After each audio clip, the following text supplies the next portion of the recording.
buenos días. ¿Sí me escuchan? Sí, Sí me escuchan. sí. Bueno, buenos días. Muchísimas gracias por la invitación a las arqueólogas coordinadoras para dar a conocer este trabajo sobre el Templo de la Conchita. Es una investigación arqueológica que inicia a partir del año 2013.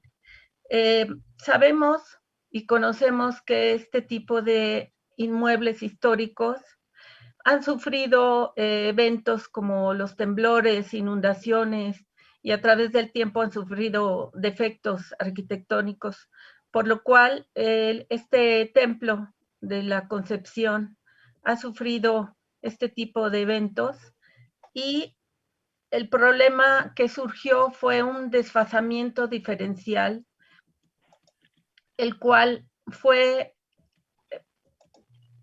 perdón, este edificio acudió la intervención por parte de Conaculta, de Monumentos Históricos, de la Dirección de Salvamento, así como los ingenieros de TGC, para ver el estudio del subsuelo y los motivos por el que estaba sufriendo este desfasamiento el inmueble.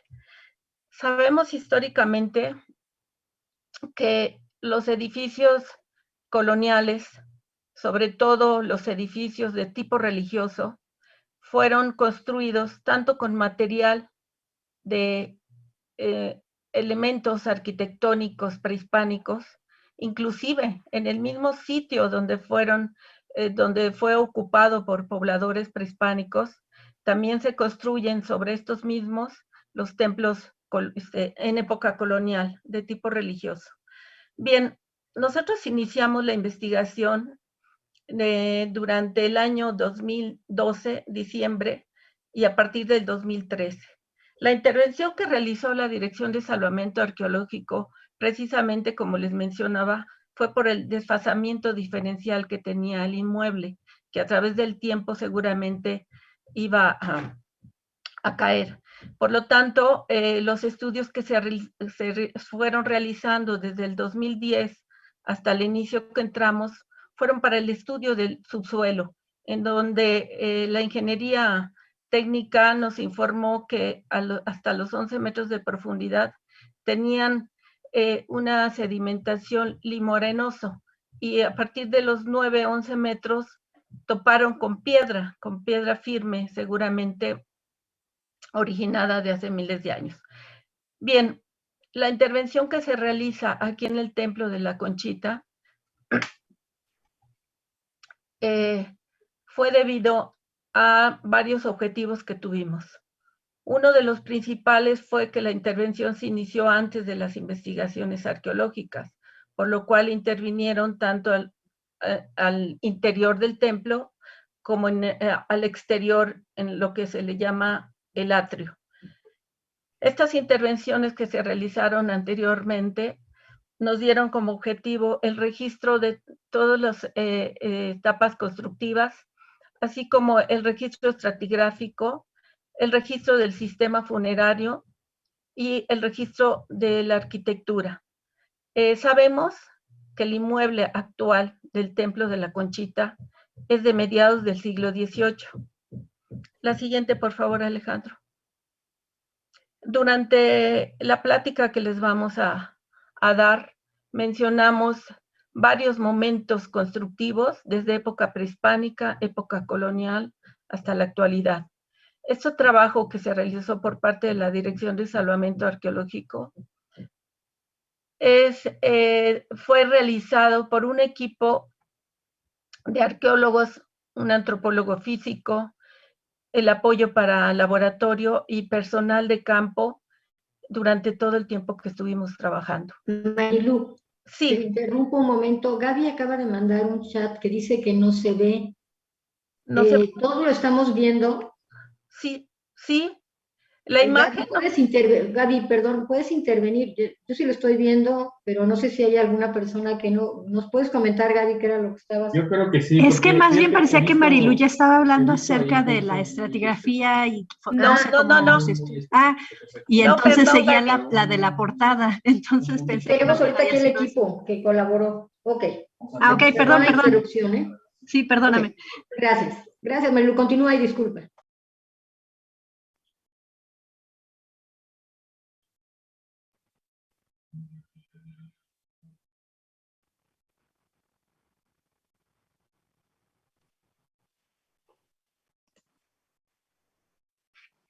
Está cerrado el micrófono, no se está oyendo. Marilu, tu Marilu, no se micrófono. escucha.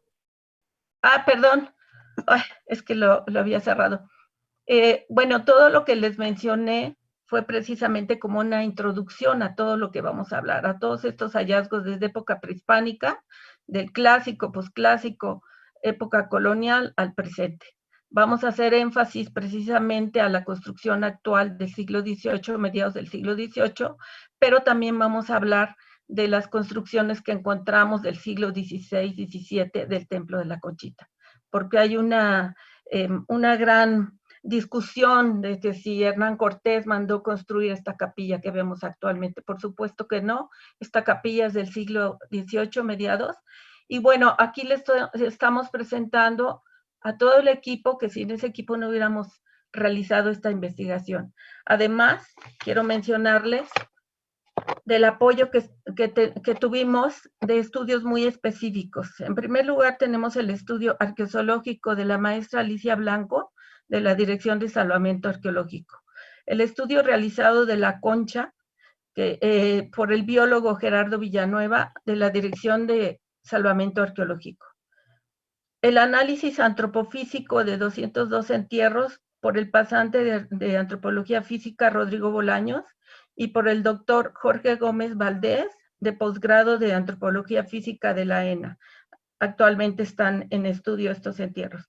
El análisis de madera que encontramos en los entierros, el sedimento y materia orgánica que encontramos al interior de vasijas, por la maestra Aurora Montúfar del Laboratorio de Paleobotánica de la Subdirección de Laboratorios y Apoyo Académico de Lina.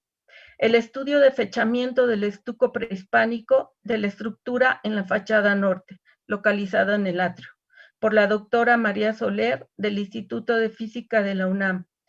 Y, por último, la conservación de 5 piezas provenientes del rescate arqueológico del Templo de la Concepción, que le llamamos la ofrenda en la Conchita, por la doctora Renata Schneider, la licenciada Teresita López Ortega y la restauradora Charlene Joyce Alcántara, de la Coordinación Nacional de Conservación del Patrimonio Cultural.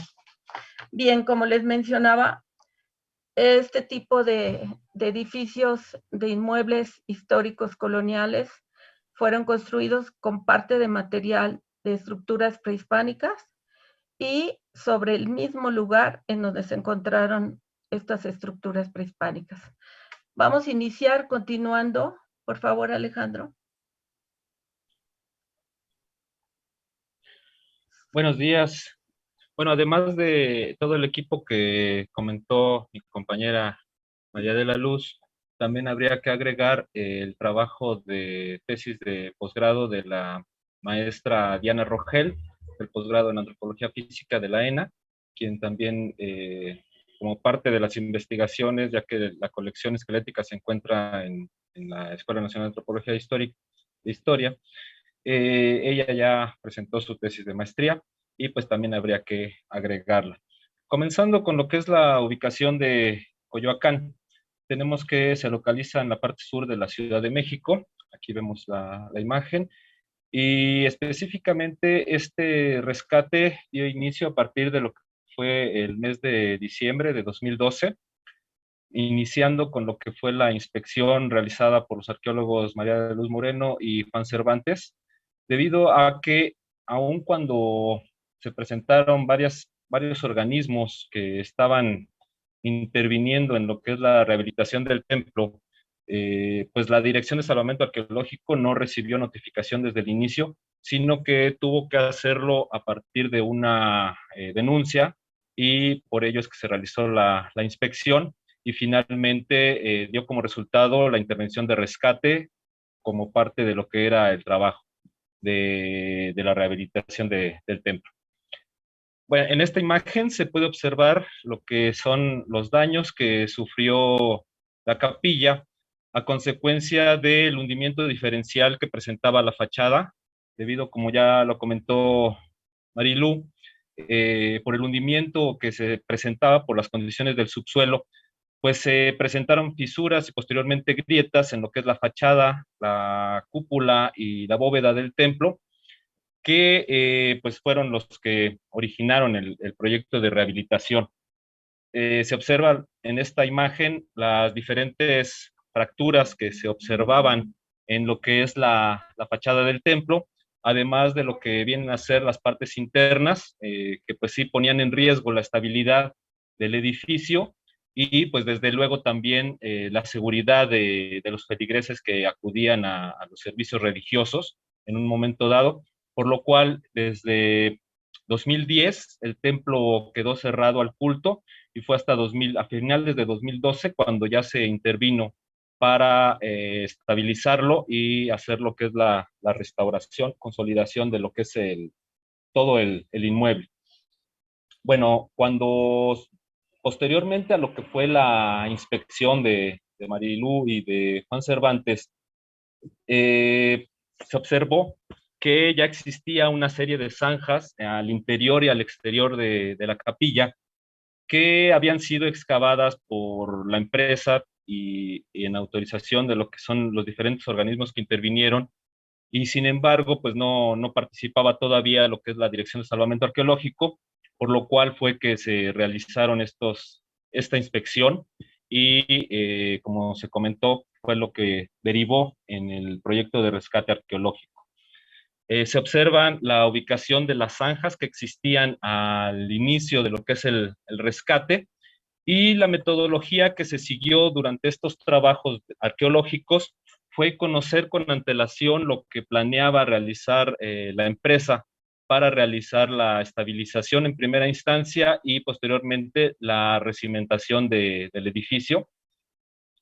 A partir del conocimiento y de la comunicación con los diferentes organismos que intervinieron, se planeaban lo que era la exploración arqueológica, realizándola a través de excavaciones controladas con diferentes unidades de exploración, tanto al interior como al exterior del templo, tanto para conocer lo que eran los diferentes depósitos que se habían observado a partir de estas zanjas que ya estaban excavadas, en donde se detectaron tanto contextos mortuorios de época virreinal, como diferentes depósitos estratigráficos que correspondían a épocas prehispánicas.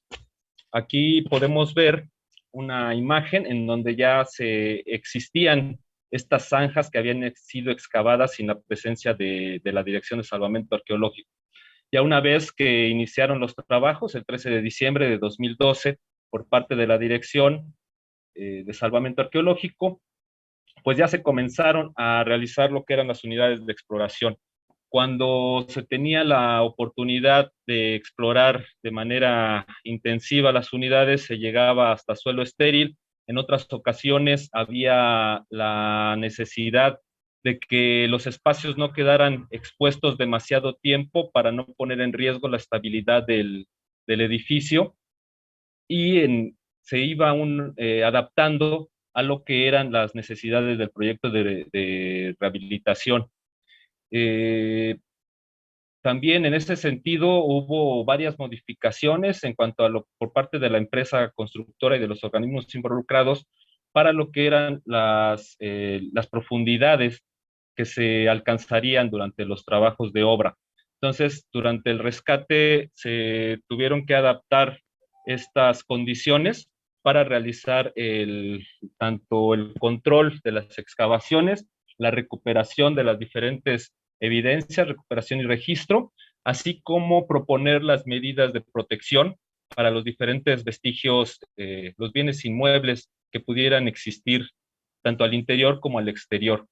Cuando se realizó la inspección, se detectaron tanto los depósitos culturales como también la presencia en la parte norte de una estructura de manufactura prehispánica, y estos elementos son los que fueron dictando la manera de explorar el templo. Se realizaron un total de 15 unidades de excavación. Aquí en esta imagen vemos la ubicación de cada una de ellas. Se tomaron en cuenta lo que son las orientaciones de los muros del templo para el trazo de las unidades de excavación, y se realizó por medio de cuadros de 1 metro cuadrado cada una de estas unidades. Y bueno, como resultado de lo que fue los trabajos arqueológicos, se detectaron tanto evidencias de época prehispánica como de la época virreinal. En esta imagen vemos lo que vienen a ser los vestigios arquitectónicos de época prehispánica, que posteriormente, ya con un análisis tanto estratigráfico como de los materiales, se asociaron a diferentes temporalidades.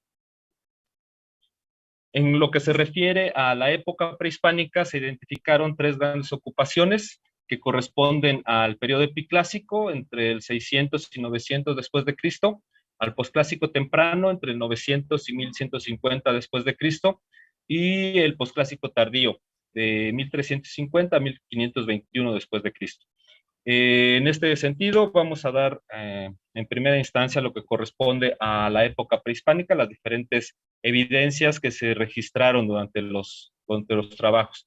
En cuanto a los materiales cerámicos, se registraron lo que vienen a ser los tipos correspondientes al Coyotlatelco, rojo sobre café, que vienen a ser del epiclásico, además también de algunos otros tipos. Lo que es este análisis cerámico está concluyéndose en tiempos actuales.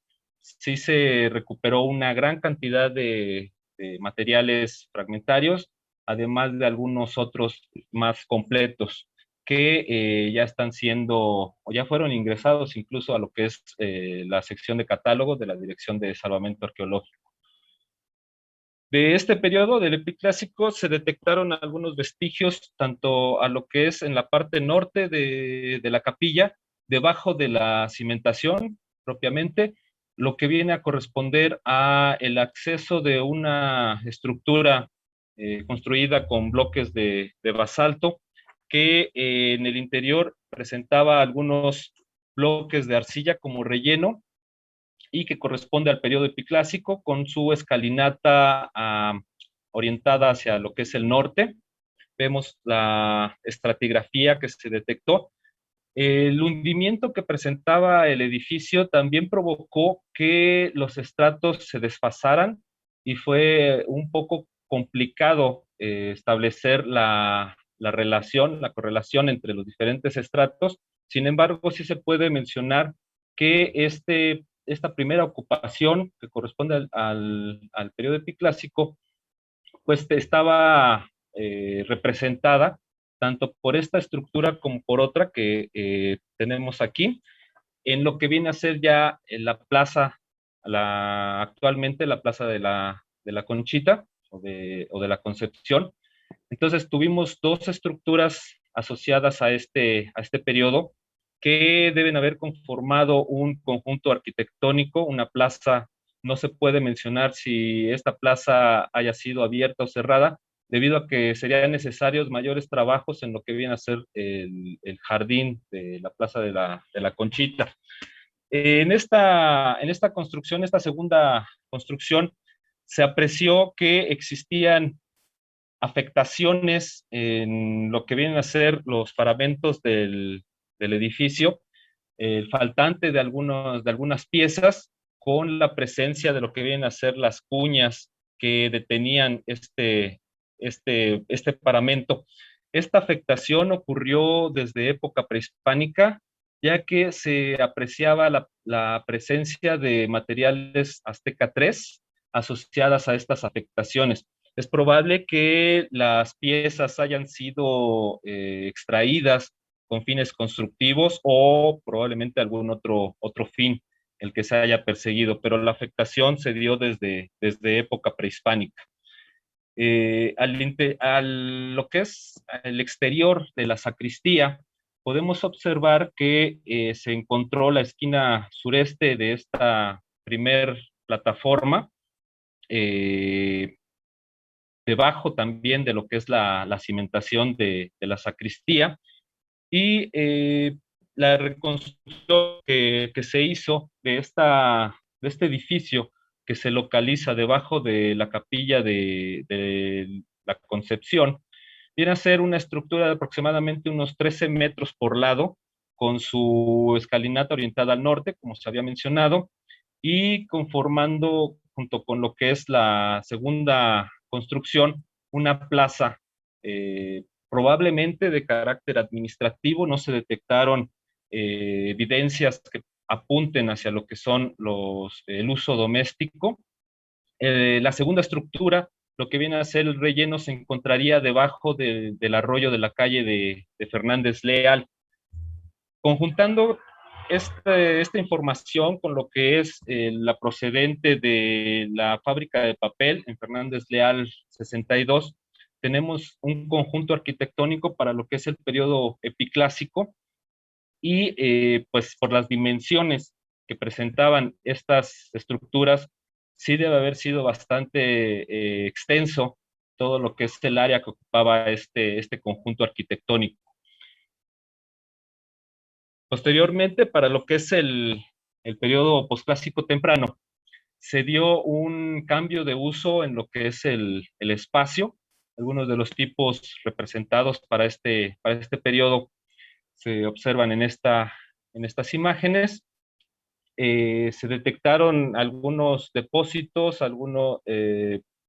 tanto de materiales como de algunas piedras quemadas que probablemente hayan funcionado como fogones, y quedó cubierto todo lo que era el conjunto arquitectónico del periodo anterior.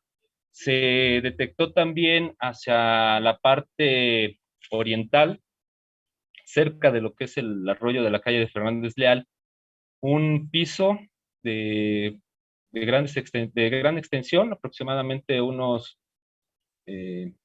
8 metros de extensión, que debe haber formado parte ya de la ocupación del periodo posclásico temprano. Sobre todo se observó la presencia de los materiales en posclásico temprano, rellenando algunas cavidades. Es probable que el terreno haya presentado desniveles que tuvieron que ser rellenados con materiales para hacer lo que es la nivelación. Algunos de los elementos arquitectónicos que se detectaron apuntan a un uso más bien habitacional. En este sentido, vemos lo que es parte de un acceso de una estructura. Sin embargo, ya lo que es este periodo, o los vestigios correspondientes a este periodo, estaban bastante alterados,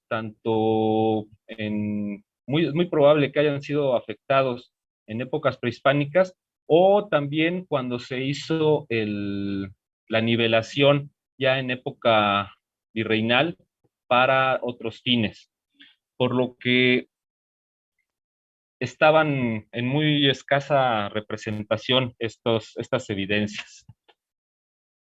Sin embargo, en lo que actualmente corresponde a la sacristía, se identificaron 2 depósitos mortuorios correspondientes al posclásico temprano. Uno de ellos en una fosa circular, el depósito de un individuo en posición sedente con una ofrenda asociada, además de otro individuo cuyos restos fueron afectados también por lo que es los trabajos de obra que estaban realizándose antes de la intervención de la Dirección Salvamento. Se observa lo que es la ofrenda asociada a este individuo en posición sedente, una variedad de lo que viene a ser el tipo macana, con soportes más bien locales, probablemente se estaría asociando a la región, no proviene de otros lugares por el tipo de soporte. Hace falta realizar estudios de petrografía para identificar lo que es la procedencia de estos materiales. Para lo que es finales del periodo temprano, es probable que en el área se haya dado un abandono, ya que es mínima la cantidad de materiales asociados a lo que se conoce como el periodo azteca temprano, que corresponderían a la cerámica azteca II. Sin embargo, se vuelve a presentar la ocupación para el posclásico tardío. Bueno, aquí vemos lo que corresponde a las evidencias del posclásico temprano. Y para el posclásico tardío ya tenemos la representación de los tipos conocidos como Azteca III, tanto temprano como tardío. Ya se da una mayor frecuencia de esta representación de estos materiales, tanto asociados a las capas superiores, especialmente en lo que viene a ser el interior del templo, como en algunos depósitos que se han asociado como probable ofrenda, cercanos a donde actualmente se localiza el presbiterio de la capilla. Algunos otros materiales también del posclásico tardío.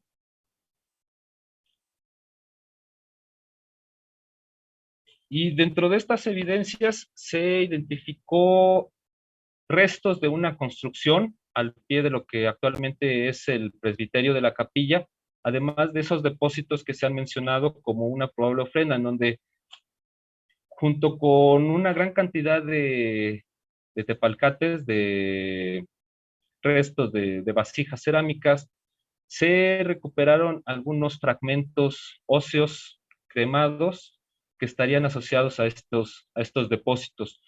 Y en la parte sur se recuperaron los restos de un individuo en posición flexionada. Sin embargo, estaba afectado en épocas posteriores, y debido a que la detección de este depósito ocurrió ya en un momento bastante tardío, cuando ya se habían realizado los trabajos al interior, no se pudo explorar en mayor medida los espacios aledaños para poderlo asociar a algún contexto, como pudo haber sido alguna plataforma, algún espacio habitacional o de otro tipo. Simplemente se identificó este depósito mortuorio. Cuando se da lo que es la ocupación en el posclásico tardío, este espacio ya debe haber sido un montículo arqueológico, ya debe haber estado cubierto justamente por ese abandono que ocurre al final del posclásico temprano, y debe haber existido un montículo, y fue lo que se aprovechó para la ubicación de una estructura en el posclásico tardío. Y estas mismas condiciones fueron aprovechadas ya en época virreinal para establecer un primer edificio. Como ya se mencionó, la capilla que actualmente se levanta, que está en pie, corresponde al siglo XVIII. Es probable que sea en la primera mitad del siglo XVIII. Hay algunas menciones que para 1755 ya existía esta capilla. Y entonces es probable también que haya existido en el siglo XVI un edificio virreinal más temprano.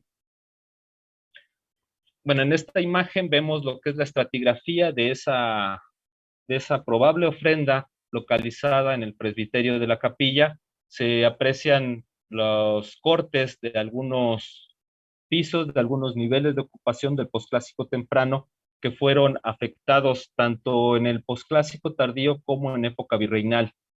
El templo, ya, bueno, aquí vemos la distribución de los materiales en época correspondientes a época prehispánica, cómo es que se identificaron esa distribución a partir de las unidades de excavación. Para lo que es el periodo novohispano, hay que mencionar que El uso que se le dio a este lugar fue de carácter funerario, fue para enterrar a los muertos. Es muy probable que desde la más o menos 1524, 1530, haya existido un edificio provisional, una pequeña capilla en este lugar, y desde ese momento se comenzaron a enterrar a los muertos correspondientes a lo que es el área de Coyoacán.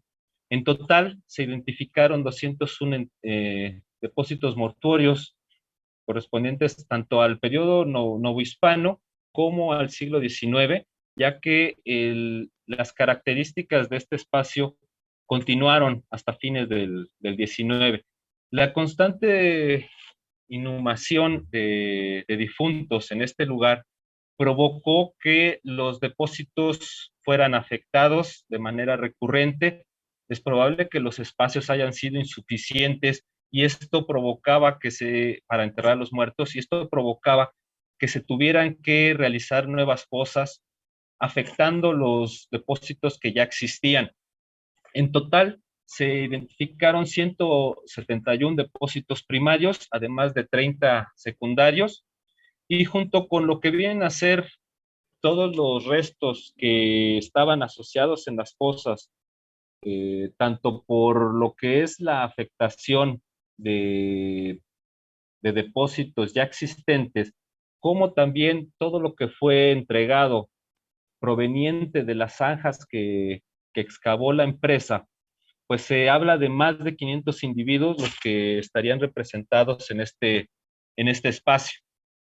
Lo que es la representación de algunos vestigios, tanto de época novohispana como del siglo XIX, los podemos apreciar en esta imagen, principalmente en la zona occidental de la capilla, pero también esto correspondiente a época novohispana, además de algunas estructuras que se identificaron debajo de lo que es la sacristía. Es muy probable que haya existido una construcción con el mismo uso de sacristía, pero anterior, y la que se observa en la actualidad correspondería ya a principios del siglo XX. Entonces, en esa parte sí se detectó la cimentación de una construcción anterior, que es probable que haya sido la primera sacristía. Debajo de lo que es el coro bajo, bueno, hay que mencionar que podemos apreciar tres grandes espacios en esta capilla, lo que corresponde al coro bajo o sotocoro, lo que viene a ser la nave y el presbiterio. En el coro bajo se identificó los restos de un acceso semicircular construido con piedra brasa, además de rocas careadas, que es muy probable que haya correspondido a una primera capilla abierta. Ahorita vamos a ver una imagen. Y esta construcción debe haber estado levantada entre la segunda mitad del siglo XVI y la primera mitad del siglo XVIII. Fue arrasada para lo que es la construcción de la actual capilla que podemos apreciar en nuestros días. Y cuando se construye, se afectaron algunos depósitos mortuorios anteriores, como se aprecia en la imagen del centro inferior, algunos restos de individuos que fueron afectados por la construcción de esta cimentación, por lo cual, además de que también se identificaron algunos pisos, se identificaron 6 niveles de ocupación anteriores a lo que vendría a ser el siglo XVIII. Entonces, de ahí es que se cuenta con elementos para hablar que además de esta probable capilla abierta que correspondería a la segunda mitad del siglo XVI, debe haber existido un edificio religioso anterior a ella, por la presencia tanto de pisos que sellaban los depósitos inferiores, como la afectación de restos de individuos por la cimentación de esta capilla. Entonces, tenemos una ocupación de aproximadamente unos 1500 años en este lugar.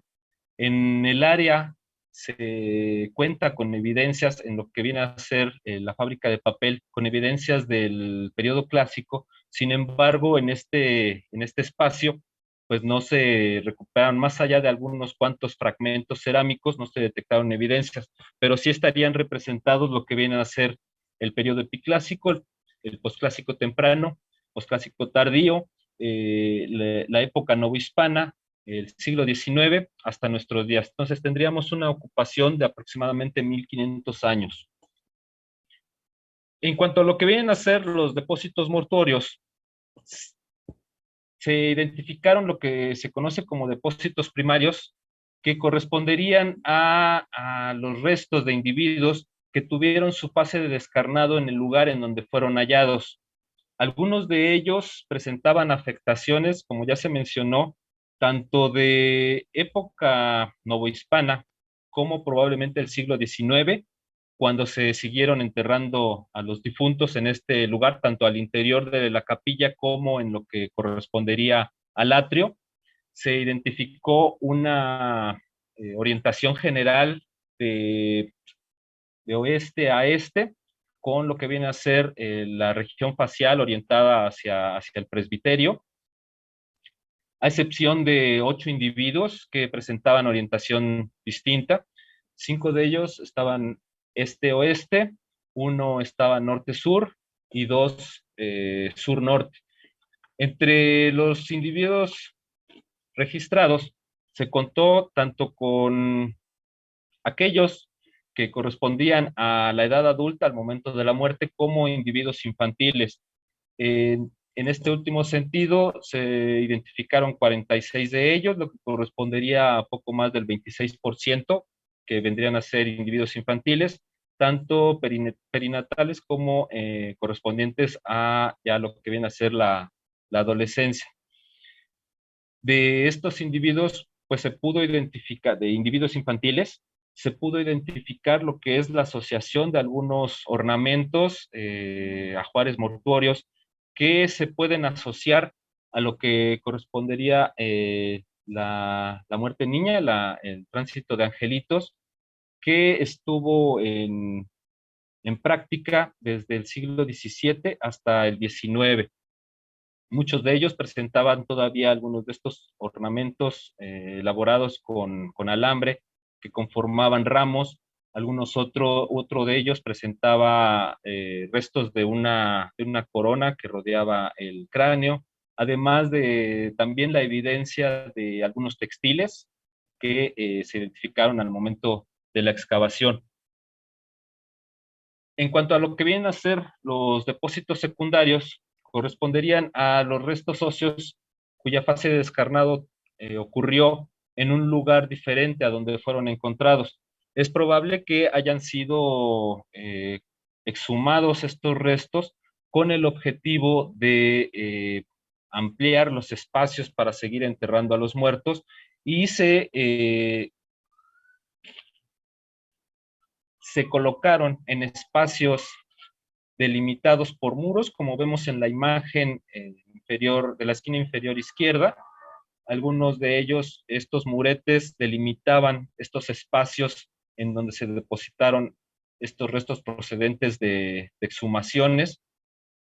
Y en algunos otros casos también en lo que vienen a ser tanto en el acceso del templo como debajo del altar de la capilla, estos ya depositados en cajas.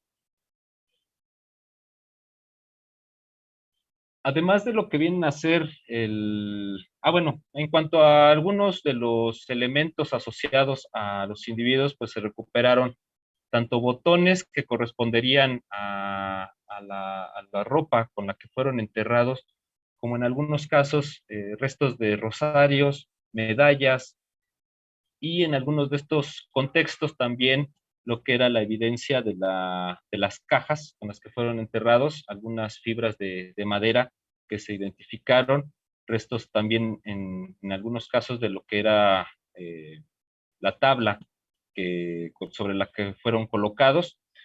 Y además de lo que vienen a ser estos vestigios que se han presentado, lo que es la parte del coro. Se se pudo registrar un relleno con ciertas características muy particulares, lo que se conoce como un relleno aligerado, conformado por vasijas cerámicas completas, además de una gran cantidad de tiestos, de tepalcates, que estaban asociados para reducir la cantidad de carga que cubría el extra 2 de la bóveda del coro bajo.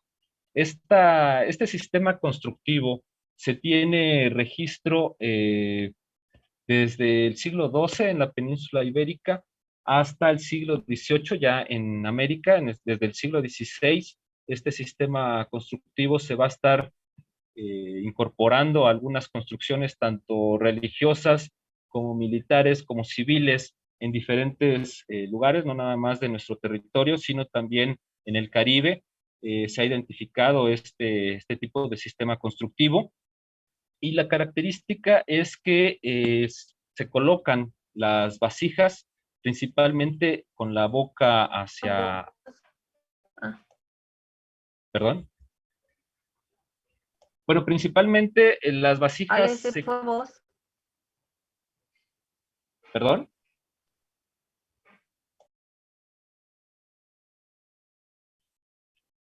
Bueno, principalmente las vasijas se colocaban con la boca hacia abajo, esto para soportar lo que es el peso de la cubierta, en este caso el piso del coro, y estuvo representada estas vasijas por más de 100 ejemplares que ya están incorporados a lo que es la sección de catálogo, además también de lo que vienen a ser los fragmentos de otras vasijas en las partes superiores para posteriormente construir lo que es el nivel de piso.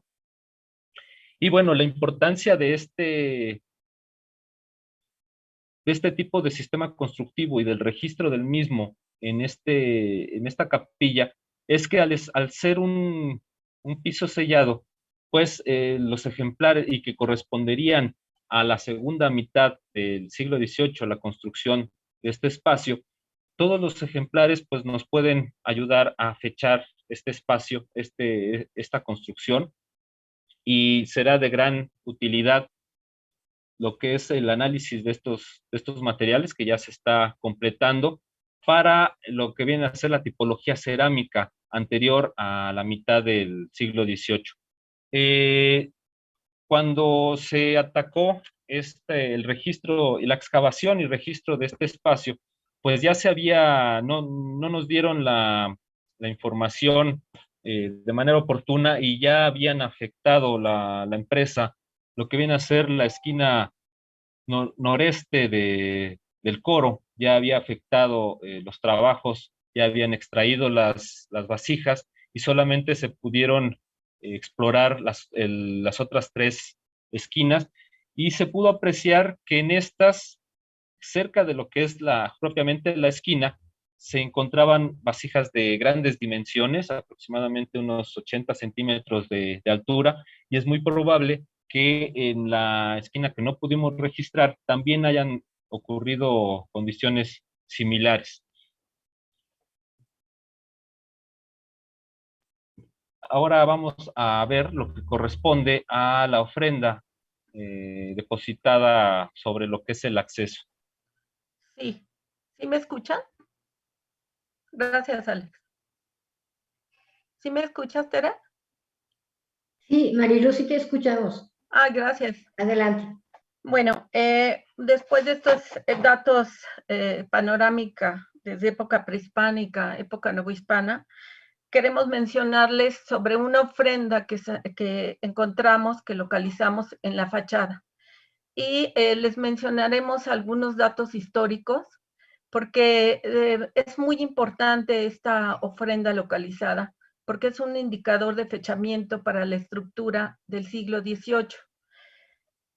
Bien, uno de los trabajos prioritarios fue la recimentación, como habíamos mencionado, la consolidación de grietas en la techumbre, en la bóveda del sotocoro y en su fachada de la entrada principal, realizando el velado por parte de las restauradoras para la protección en el arco de acceso.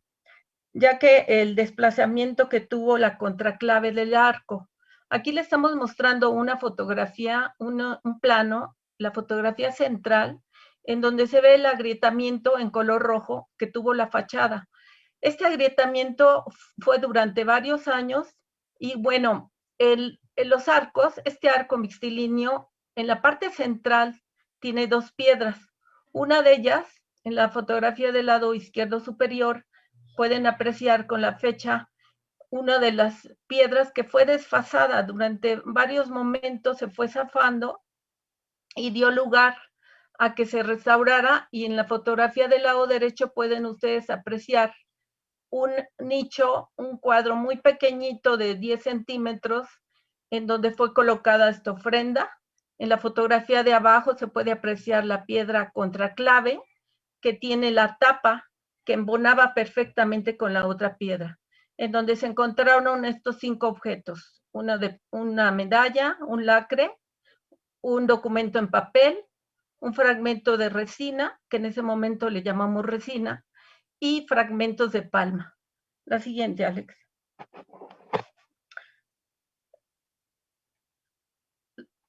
Bueno, los objetos fueron encontrados en un contexto primario, asociados al sistema constructivo durante la construcción de la estructura actual de la capilla del siglo XVIII. Aquí les voy a mencionar un poco de historia sobre las cajas conmemorativas. Es muy importante para conocer el contexto de esta ofrenda. Durante la época colonial, la independencia, la revolución o en batallas, o el inicio de edificaciones religiosas, o de acontecimientos importantes en nuestra historia de la Ciudad de México, es muy común en las distintas sociedades la colocación de cajas conmemorativas o del tiempo. En este caso, de la Capilla de la Conchita, sería de tipo ritual religioso. Por ejemplo, en el jardín principal de Sayuda, en Jalisco, fue depositado un monumento de don Miguel Hidalgo y Costilla. El contenido eran restos de un periódico, monedas, una botella, y la caja fue localizada el 10 de septiembre del 2010.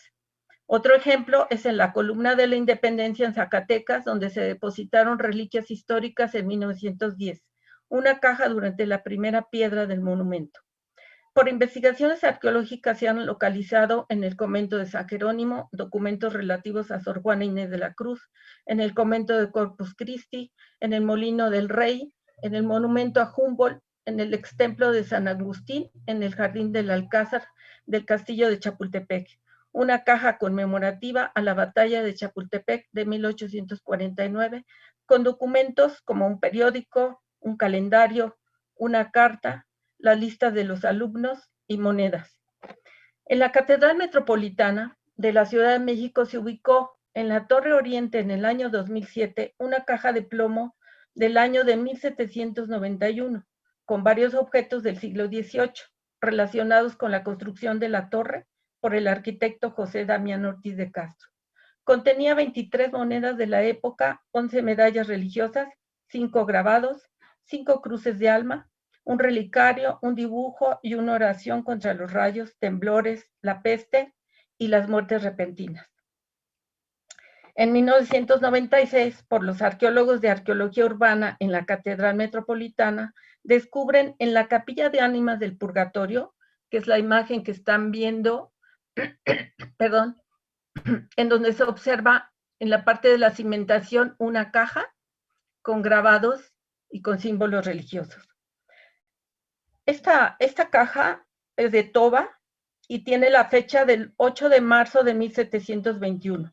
Las autoridades religiosas inician la construcción de la capilla que durante los siglos XVII y XVIII era muy difundido la devoción a las ánimas del purgatorio, por lo que se construye para las misas y oraciones dedicadas a ellas, originando cofradías dedicadas a ese culto. Se colocaron objetos religiosos, monedas de plata, de acuerdo a la costumbre en la piedra angular, debía contener objetos que evocaran el inicio de la edificación.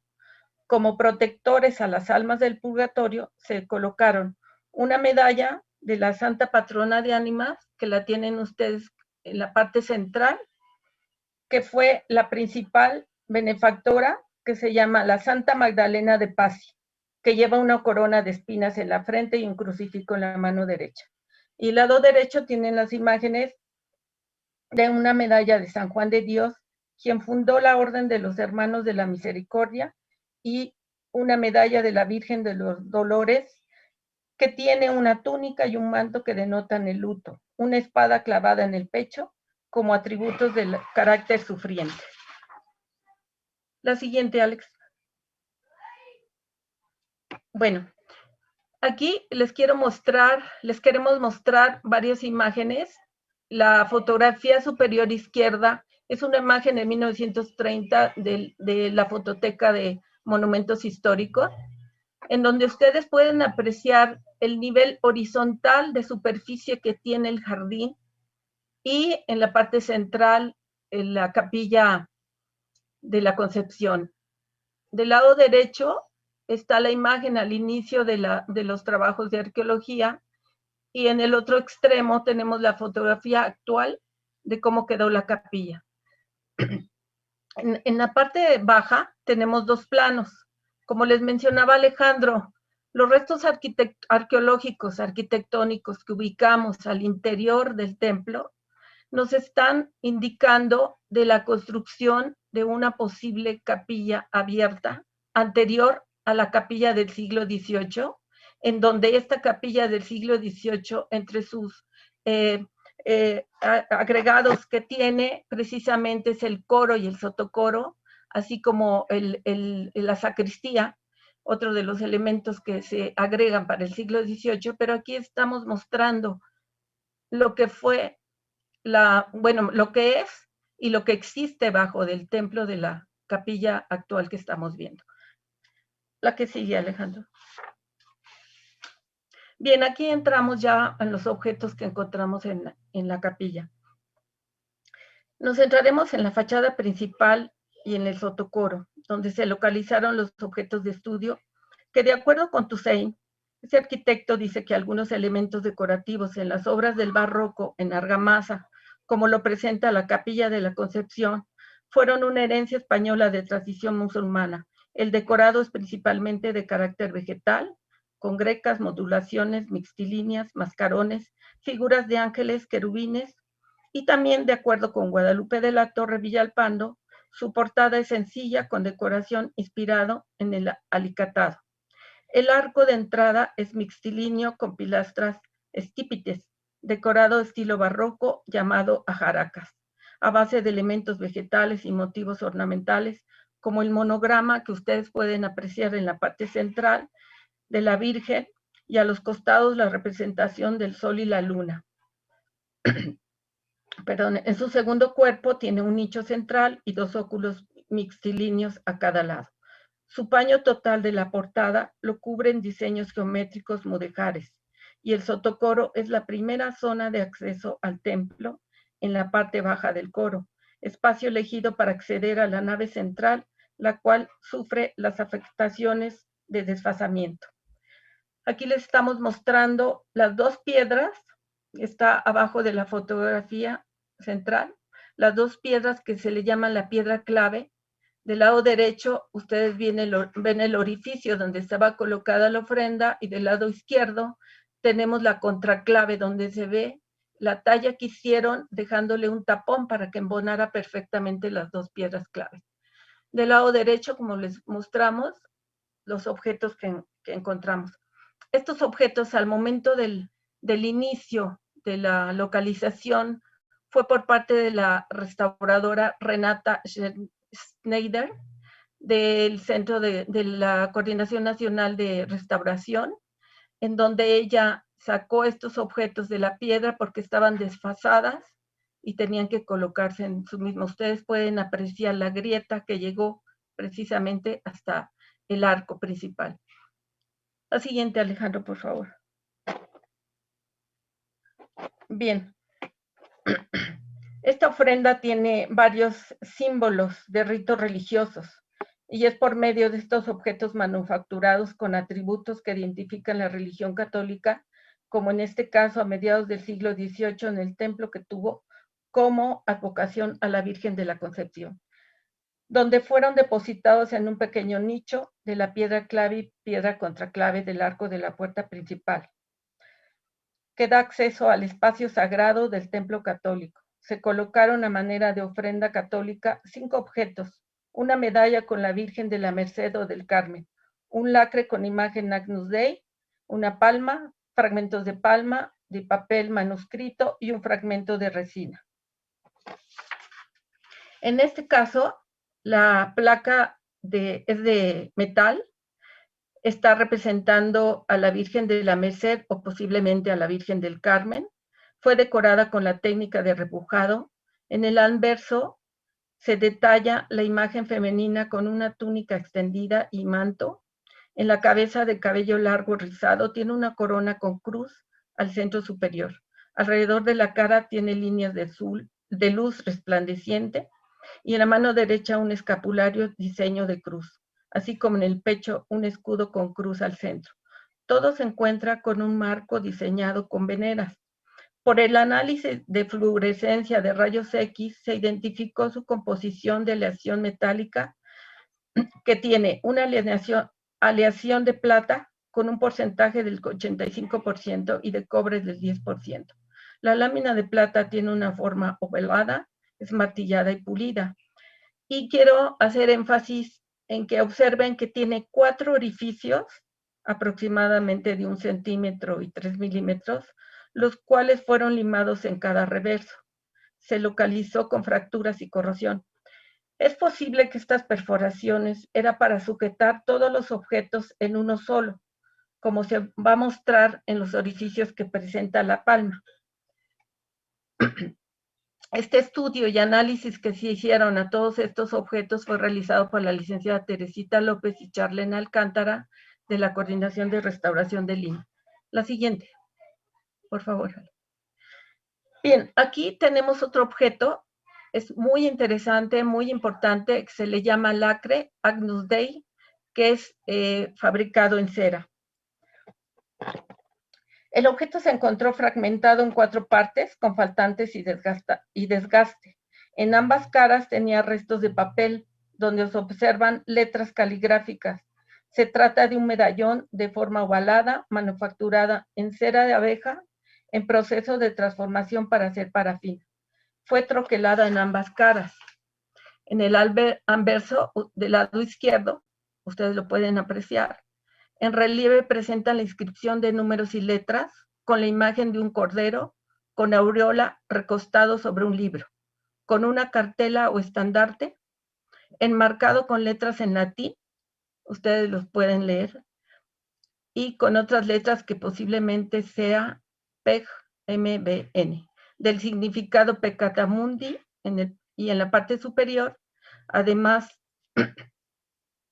en la parte inferior tiene las letras, ustedes pueden ver END, X, precisamente faltan letras por la erosión que tuvo con el tiempo. Y al reverso se presenta una figura con aureola enmarcada por un texto en latín que dice Mater Seisa Batoisi llora, y faltan otras letras. El objeto en forma de disco ovalado es un relicario de devoción religioso llamado Agnus Dei, que data del siglo V, realizado de un cirio pascual, recordando que los sacramentos de la Iglesia Católica son cualquier acción o bendición que la Iglesia ha instituido a lo largo de los años. Puede ser para bendiciones de personas, de la mesa, de objetos, de lugares que apelan a la gracia de Dios sobre un individuo u objeto particular, y se pide protección espiritual duradera. Es así como uno de los objetos más antiguos es precisamente el disco de cera sagrada, el Agnus Dei, que representa la carne virgen de Cristo. Este presenta impresa la figura de un cordero que sugiere la idea de una víctima ofrecida en sacrificio, y así como la sangre del cordero pascual protegió las casas de la destrucción del ángel. El cordero recostado significa sacrificio y expiación de los pecados, y el cordero de pie con estandarte significa victoria sobre la muerte. El cordero sostiene una cruz o una bandera. Además puede llevar figuras de santos o nombres y escudo de armas del Papa. Estos objetos son elaborados en la mañana del Sábado Santo con los sobrantes del cirio pascual del año anterior. Se conoce que se distribuía entre el pueblo. Se llevaban como amuletos en el cuello desde el siglo V. Eran bendecidos en una ceremonia especial por el Papa y se hacía una ceremonia que consistía en colocar el agnus sobre las manos del Papa para ser bendecido y consagrado. Para ello las piezas eran colocadas dentro de un recipiente con agua bendita. Posteriormente se derrama el bálsamo y crisma siguiendo la forma de cruz, convirtiéndose en objeto santo, y son reconocidos como el agua bendita, las palmas benditas, etc. Son sacramentales. El Agnus Dei eran usados como protección contra las tempestades, las inundaciones, del fuego o de la peste. Bien, los análisis físicos efectuados por el Instituto de Investigaciones Nucleares y el Instituto de Física de la UNAM por el doctor José Luis Rubalcaba en el compuesto del acre ratificaron ser una cera natural que tuvo un paso de cambio para obtener parafina. El libro que aparece refiere al libro de los 7 sellos. La leyenda Agnus Dei qui tollis peccata mundi significa Cordero de Dios que quitas el pecado del mundo. El Cordero de Dios fue la toma en que San Juan llamó a Jesucristo. Son objetos de veneración para librar a los devotos del mal demonio, de cualquier peligro, del Agnus Dei. El Agnus Dei nos recuerda la bondad de Dios, borra los pecados veniales, auxilia en la guerra, contra la adversidad de las pestes, protege de las tempestades naturales, como los incendios, inundaciones, desbordamientos, y calma los vientos y huracanes. Según Quintanilla, cada persona lo puede portar o se puede colocar en algún lugar donde se encuentren enfermos. Si se colocan en casas o en sitios de respeto, sirve para cuidar a todos los que habitan en ese espacio. Es interesante mencionar que los papas llamados benedictinos, como un ejemplo Benedictino XIII, durante el periodo de 1724-1730, y el de Benedictino XIV, que tuvo el periodo de 1740 a 1758. Esta leyenda se encuentra en las abreviaturas que tiene precisamente el Agnus Dei del Templo de la Conchita, lo que quiere decir que podemos fechar entre 1740 a 1758 este tipo de Agnus Dei. La siguiente, por favor. En cuanto al documento de papel, también fue entregado a la restauradora Madi Bader, que ya nos hizo entrega. Del lado izquierdo tenemos una fotografía de cómo encontramos el documento, y del lado derecho es la fotografía de lo que nos entrega la restauradora, que estamos en espera de sus resultados. Y lo único que podemos decir que es un documento con letra caligráfica y que posiblemente, como todo documento histórico, tiene fechamiento. Algunos no tendrán fechamiento, pero por la identificación de la letra, el papel, etcétera, y la colocación y el contexto donde fue encontrado, posiblemente nos puede dar más información. La siguiente, Alejandro, por favor. Bueno, en cuanto a la palma, se encontraron fragmentos de palma en forma horizontal, y se identificó que esta planta es de la familia de las Arecaceae monocotiledónea leñosa y de hoja pinnadas. Es una palma de variadas dimensiones, el de mayor tamaño con orificios, como les mostré en la medalla de plata. La forma general que tienen es rectangular y tienen un cementante en ambas caras. Por el alto grado de fragmentación no fue posible lograr su forma original. Sin embargo, es probable que estuviera amarrada en forma de cruz con los demás objetos, ya que las perforaciones de la medalla de plata nos están mostrando eso.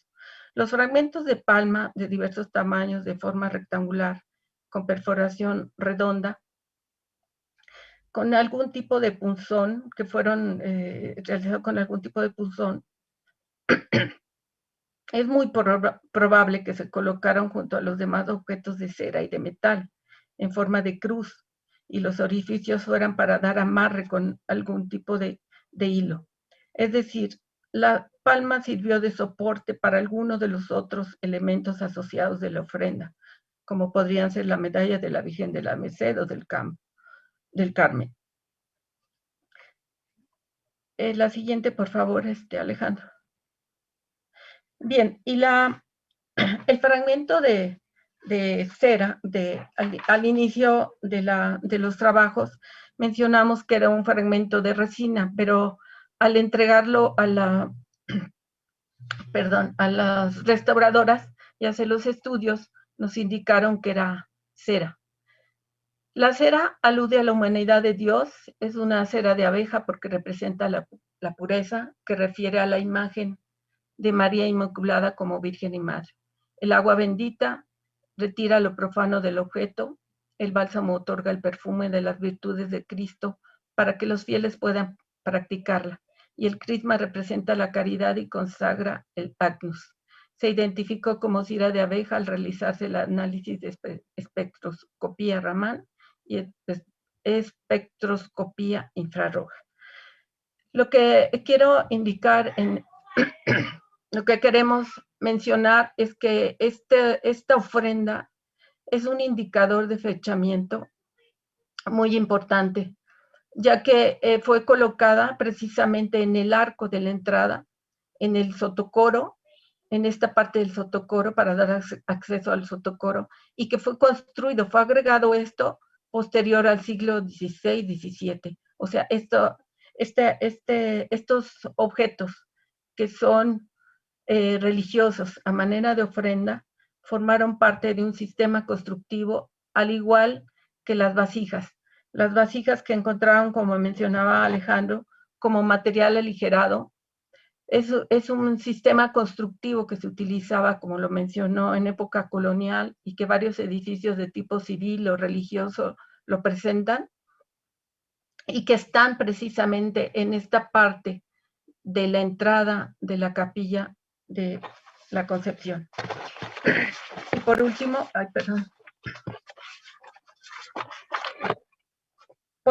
quiero mencionar que como parte del sistema constructivo del arco de acceso al templo, las dos piedras elaboradas en forma de sillares son las piedras claves que forman el arco principal de la fachada del templo, las cuales fueron elaboradas con la finalidad de colocar la ofrenda de objetos religiosos que representan una caja del tiempo.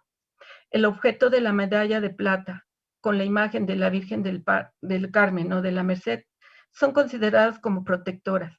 El objeto Agnus Dei tuvo la finalidad de protección a la capilla y habitantes de toda influencia maligna y protección de eventos naturales y enfermedades. En el periodo de 1740 a 1758 de Benedicto XIV, tiene la leyenda que se encuentra en abreviaturas igual a la imagen del Agnus Dei de la Conchita. El Templo de la Concepción fue ocupado originalmente por órdenes franciscanas. Sin embargo, en su inicio, este templo debe haber sido de pequeñas dimensiones y probablemente estuvo construido con materiales perecederos, ya que el edificio que actualmente se observa en pie presenta fachada con decoración mudéjar, así como elementos arquitectónicos y sistemas constructivos pertenecientes al siglo XVIII, por lo que es posible establecer que corresponde a una construcción de dicho siglo. De acuerdo con los datos recabados durante el rescate arqueológico, se puede concluir que durante el siglo XVIII se llevó a cabo la edificación del Templo de la Inmaculada Concepción, que actualmente se levanta en pie, tras la demolición de una construcción anterior de dimensiones y plantas distintas a la existente, cuya cimentación quedó sepultada. A partir de los rasgos arquitectónicos presentes, la totalidad de acabados del templo, entre ellos el sotocoro y el coro, se completó en el siglo XVIII, a mediados del siglo XVIII. Las vasijas utilizadas como relleno aligerado proceden con seguridad de donaciones hechas por artesanos de la región, así como de la misma comunidad del barrio de la Concepción de Coyoacán, para contribuir en la construcción del edificio. Por lo mencionado, queda constancia de la importancia realizada durante los trabajos de excavación arqueológica en todo el inmueble histórico que vaya a sufrir remoción de sustrato y modificaciones en su estructura, anticipándose a las labores de obra, con el fin de permitir las adecuadas estrategias de registro que facilitan la recuperación de la información, así como la protección de los vestigios, lo cual redundará en el mayor conocimiento de los sistemas arquitectónicos y de las costumbres de las sociedades pasadas. Pues sería todo. Muchísimas gracias. No sé, Alejandro, si quieras agregar algo.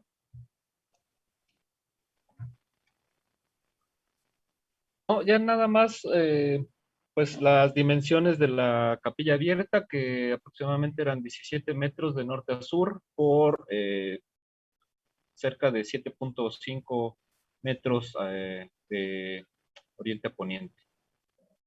Solamente. Muchas gracias a todas y a todos por su atención, por asistir a esta sesión. Pues muchísimas gracias, Marilu y Alejandro, una exposición muy interesante, con mucha información y un muy buen trabajo, como siempre lo realizan ustedes.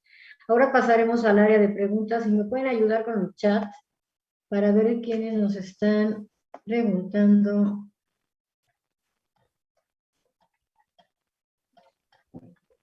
Déjenme ver.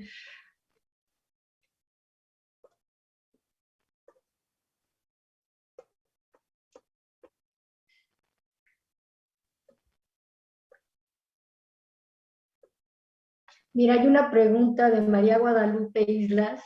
Dice, ¿esas vasijas bajo el piso del sotocoro, de qué temporalidad fueron? Si quieren comentarlo, pero creo que ya al final Marilu lo resaltó, pero si quieren, damos, porque estas las hicieron en el transcurso del desarrollo de la plática. ¿Quieren ahondar o creen que ya quedó con la información que dieron al final? No, si quieres, ¿puedo comentar algo? Sí, claro. Estas vasijas son es una colección de más de 100 vasijas y fragmentos en los cuales, como mencioné, seguramente de algún artesano cercano que donó las piezas. Las vasijas están siendo analizadas por Juan Cervantes y Alejandro y su servidora. Hasta ahorita, en este momento, podemos decir que las vasijas están en un contexto sellado. ¿Por qué? Si estamos hablando que el templo de la Concepción actual es del siglo XVIII, de mediados del siglo XVIII, tanto la ofrenda de los objetos que mencioné, como esta parte del sotocoro y el coro que fue construido para el siglo XVIII, y se mencionó unos planos de construcción anterior al siglo XVIII, estas vasijas están selladas precisamente en el piso del coro y lo que sería la bóveda del sotocoro. Ahora, no ahondamos en la tipología porque está en proceso, ya que la mayoría de todas las piezas, aunque encontramos 2 fragmentos de cerámica prehispánica, una carita de un animal prehispánico y otra piececita también de algún brasero prehispánico, todos los demás fragmentos, que ahorita llevamos más de 11,000, todavía no terminamos el conteo, más de 11,000 fragmentos que fueron colocados en posición boca abajo, arriba de los objetos completos. Llevamos más de 100 objetos completos, más de 100 vasijas. La tipología hasta este momento son todas vasijas de este periodo colonial. Tenemos formas de ollas, jarras, la mayoría son, y unos contenedores de agua. Fueron 3 vasijas colocadas en las esquinas, como lo mostró Alejandro, en donde de una gran dimensión, casi de 1 metro, todas estas 3 vasijas estaban perforadas en la parte de abajo, y seguramente era para contener líquidos, agua, pero estaban perforadas en la parte de abajo. Una de ellas se encontró con una tapa de 3 ladrillos que pensamos que teníamos un gran hallazgo por el lugar donde estaba, y al quitar estos ladrillos encontramos nada. Precisamente es un material aligerado que no debe de pesar en este tipo de sistema constructivo de bóvedas. Bien, como les mencionaba, la mayor parte eran jarras, ollas, había palanganas, había ollas de gran dimensión y pequeñas, eran vidriadas. Tenemos vidriados de color verde, de colonial temprano, tenemos vidriadas café, vidriadas anaranjadas. Es un vidriado plúmbeo. Tenemos un fragmento de mayólica del tipo estano plumbífero, azul sobre crema, pero es un fragmento. Tenemos una forma de un plato, que es un fragmento de vidriado, pero nada más la mitad, que seguramente a la hora de hacer la mezcla, porque hay otra vasija que resalta, por ejemplo, es una jarra que estaba colocada boca abajo, y hagan de cuenta que estaba partida a la mitad y estaba rellenada con tezontle. Un material que encontramos también asociado fue fragmentos de tezontle y argamasa, pero el tezontle estaba sin argamasa, estaba como base de las vasijas completas. Y arriba de las vasijas completas tenemos la capa que fueron colocando como pisos de fragmentos de cerámica. También tenemos el tipo de alisado anaranjado. Tenemos una vasija que le llamamos de bizcocho porque está en proceso de bizcocho. Es una olla mediana. Tenemos una colección de cerca de 30 vasijas de gran tamaño. Todas son de un bruñido anaranjado o un alisado rojizo, y todas tienen al exterior hollín, y al interior tenían algunas semillas que la maestra Aurora Montúfar nos hizo el favor de analizar, de identificar este tipo de semillas. Había pepita, haba, cal, que posiblemente pensamos hipotéticamente que realizaron una gran comida al momento de estar esta obra en obra negra, ¿no? La construcción de este momento de la capilla. Entonces, toda esta colección de vasijas creemos que parten del siglo XVII al XVIII, y tenemos del siglo XVI, y tenemos 2 fragmentos de época prehispánica, pero la colección de vasijas nos está fechando, nos está diciendo que es un contexto sellado, o sea, no puede haber vasijas posteriores a 1755 o mediados. No puede haber vasijas que haya habido una restauración y colocaron una vasija posterior a este fechamiento. No sé si quedó claro su pregunta. Sí, yo creo que estuvo excelente. Muy completa la explicación, Manuel. Pasaremos a la siguiente. Araceli pregunta, ¿el sistema constructivo de vasijas se ha encontrado en otros templos? No sé, si quieres, Alex, Sí, bueno, a ese respecto, este sistema constructivo se tiene identificado desde el siglo XVI, en América se tiene detectado desde el siglo XVI hasta el siglo XVIII. Hay algunos ejemplares, por ejemplo, algunos ejemplos, perdón. En México, por ejemplo, ahí en lo que es en Venustiano Carranza, en donde actualmente está el Fondo de Cultura Económica, la librería, ahí se alcanza a ver uno de estos ejemplos. En Veracruz hay algunos otros de estos edificios. A este respecto, tenemos una publicación que salió en el Boletín de Monumentos Históricos número 35, en donde se refiere tanto lo que corresponde al sistema constructivo identificado en el Templo de la Concepción, como algunos otros ejemplos tanto en la península ibérica como en América, por si quieren un poquito más de referencias a ese respecto. Muy bien, sigamos viendo las preguntas. María Guadalupe pregunta, ¿ya se analizaron todos los entierros por la antropología física? Bueno, a ese respecto, la colección se encuentra en el posgrado de Antropología Física de la Escuela Nacional de Antropología e Historia, y sí, ya se realizó todo el análisis osteológico. Incluso ya también hay una tesis, como se comentaba, tesis de maestría por parte de Diana Rogel, y pues sí, ya se sigue trabajando esta colección por parte de tesistas de posgrado, se encuentran en el posgrado, repito, y pues sí, ya están. Simplemente ahorita estamos trabajando todavía en publicaciones y en otros estudios para sacar lo que corresponde a toda la información tanto contextual de los depósitos mortuorios como incorporar lo que corresponde al análisis antropofísico, el análisis osteológico. Se está trabajando en publicaciones y en otros estudios. Muy bien, veamos qué más. Abigail pregunta, ¿sabemos hasta qué año se siguió utilizando esta tecnología de relleno aligerado y si se utilizó otro tipo de objetos con la misma función? Bueno, ya se comentó, hasta el siglo XVIII es que se tiene reportado este sistema constructivo. Y también ya ahondó en ello Marilú acerca de las formas cerámicas que se utilizaban para aligerar las cargas de las cubiertas. Sí, quisiera comentarle al respecto Correcto.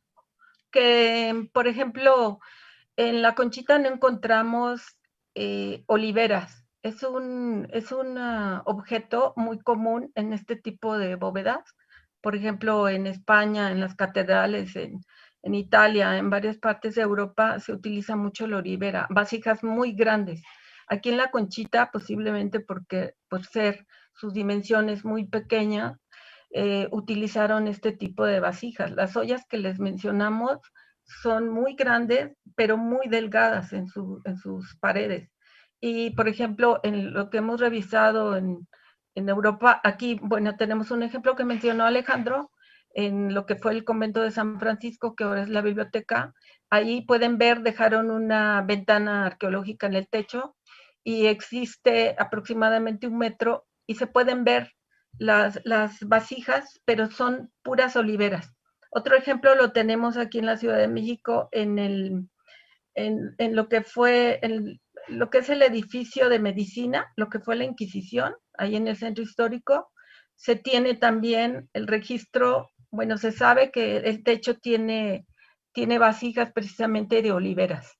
Entonces, la Conchita resalta porque no tiene este material de vasija como las oliveras, estos contenedores, tiene otra variedad, tiene la Conchita, me faltó comentarles que encontramos cuatro vasijas muy pequeñitas de 12 centímetros de alto, que tiene forma de copa, de base anular, y tiene 2 asas muy pequeñitas, que en España le llaman el término de orcitas, que era para contener mantequilla o otro tipo de alimento sólido, y lo cubrían con cuero o con algún amarre, y nada más encontramos 4.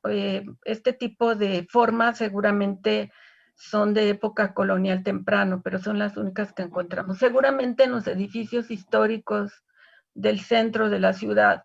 Aquí, bueno, pudimos tener y localizar este tipo de material precisamente porque la Conchita se estaba abriendo por todos lados, por la fachada, por el techo, por todos lados. Tuvieron que darle amarres, meter unos tornillos y tubos y amarrar como apretando como una faja. Bueno, no es el término, pero se fracturó y precisamente por eso tuvimos que intervenir a rescatar este tipo de objetos aligerados, ¿no? De material en sistema constructivo. Sería todo.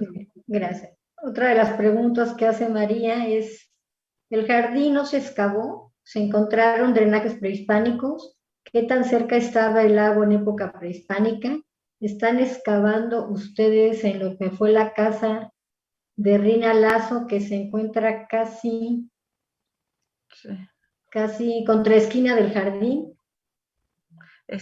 Bueno, si me quieres ayudar un poquito, Alex, nada más comento que en la Casa Colorada, que le llaman, sí tiene una fractura muy fuerte ya de hace tiempo, pero últimamente mucho más. Están ahorita apuntalando, al parecer ya está interviniendo el INAH. No hemos intervenido todavía. Sí, en lo particular sí me gustaría intervenir porque hay una información sobre si fue la casa donde habitó Cortés, porque fue donde se hizo el primer ayuntamiento, donde escribió la carta, etcétera, y que además nos remontamos a datos históricos donde hablan de las casas reales de Coyoacán. cuáles eran las casas reales de Coyoacán, de sus capitanes o de la esposa. Y bueno, esta casa colorada es muy interesante porque a nivel de sistema constructivo e histórico, sobre quienes habitaron ahí, tiene unos sótanos que, bueno, sería muy interesante poder intervenir. Ahorita no se puede intervenir precisamente por el agrietamiento. Igual sucedió en La Conchita como en otros edificios que no nos permiten intervenir antes, aunque se intervienen inmediatamente en la obra, por las fracturas que tiene.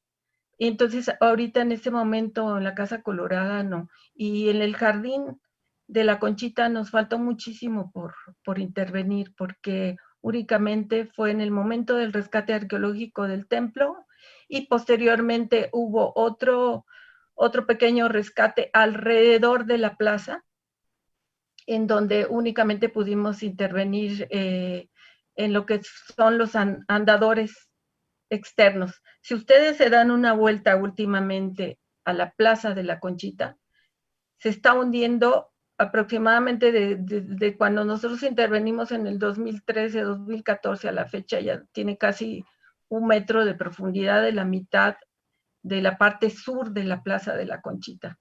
Lo que nos indicaron en aquel momento, el hundimiento diferencial y lo que está sufriendo precisamente el templo es que no tiene varillas, no tiene un sistema constructivo como las casas alrededor actuales, ¿no? El sistema constructivo es piedra y argamasa, pero uno de los motivos es de que el lecho lacustre, estamos muy cerca a la orilla del lago y aparte la extracción del agua, lo que Coyoacán se caracteriza por la presencia de manantiales y la presencia del agua. Tenemos muy cerca a Los Reyes, lo que es el Acuecuesco, etcétera, y muchos manantiales. Muy cerca de ahí, la fábrica de papel. La fábrica de papel utilizó muchísima agua para su producción y lo tenemos atrás del Templo de la Conchita. Pero también posiblemente hay una gran zanja, de hace miles de años y que posiblemente estos cambios climáticos están nuevamente tomando su rumbo y el desfasamiento que tiene la Conchita es por el sistema constructivo y varios factores naturales. No sé si quieras agregar algo más, Alex. Sí, Mari. Bueno, nada más precisar que lo que corresponde al rescate arqueológico en el Templo de la Concepción solamente se abocó a un área muy particular, que es las inmediaciones del templo y el propio interior, y el trabajo ya realizado en el perímetro de lo que es la plaza ya fue por parte de los arqueólogos María de Luz Moreno, Juan Cervantes y Jessica Rodríguez, quienes realizaron esa intervención.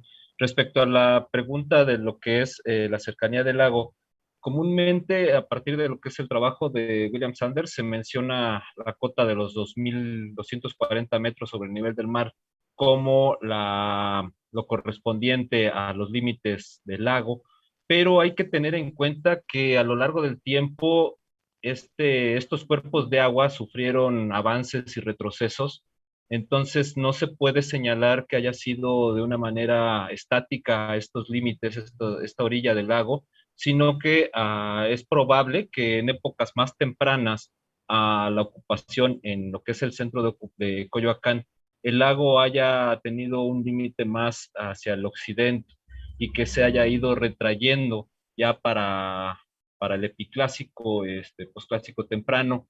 Entonces no se puede señalar un límite estático a ese respecto, sino que trabajos posteriores cercanos a lo que vendría a ser Calzada de Tlalpan, pues podrían señalar esos análisis estratigráficos, podrían señalar esos probables límites del lago a lo largo del tiempo. Muy bien. Vamos a ver qué más tenemos. Dice Pilar, ¿la catedral tuvo relleno de ceniza volcánica?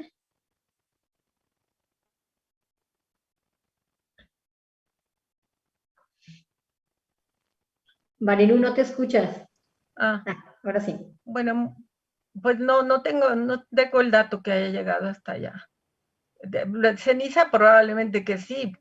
Pues la lava, pues ya en Coyoacán es el punto clave, ¿no? San Ángel, Coyoacán, porque en la actualidad vemos que el Popocatépetl llega muchas veces, ha llegado hasta acá la ceniza.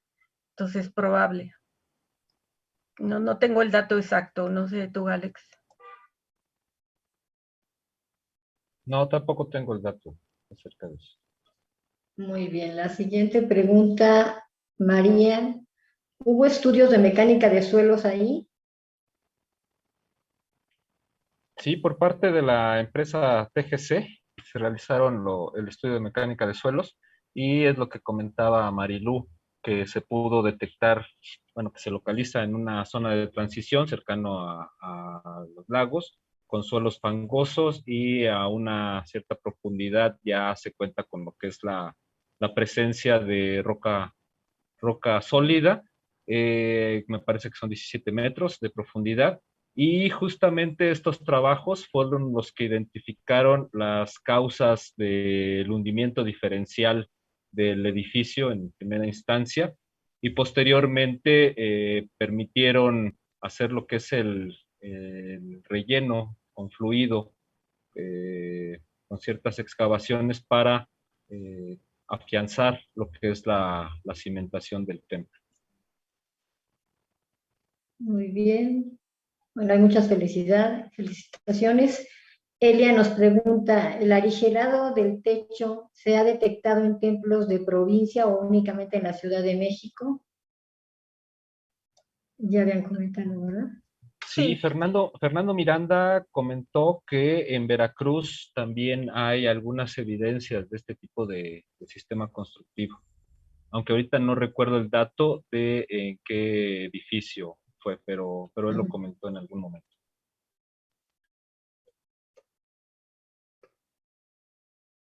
Mm. Y seguramente se cuenta con algunos otros ejemplares. También yo supe de menciones hacia Guanajuato de la implementación de este sistema constructivo. Hace falta irlo a verificar. Mira, estoy viendo si hay alguna más.